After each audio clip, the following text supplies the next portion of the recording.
சத்தியம் நீதான் சகலமும் நீதான் நித்தியம் என்னில் நிலைப்பவன் நீதான் அருணாச்சலா உனை நாடினேன் அருணாச்சலா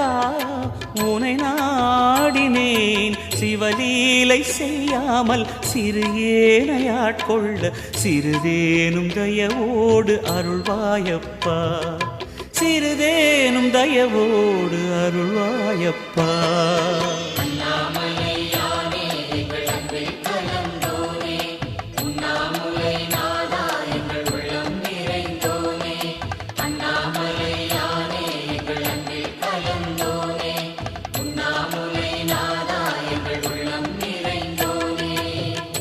சிவமயமாக தெரிகிறதே சிந்தையில் சிவயோகம் வரு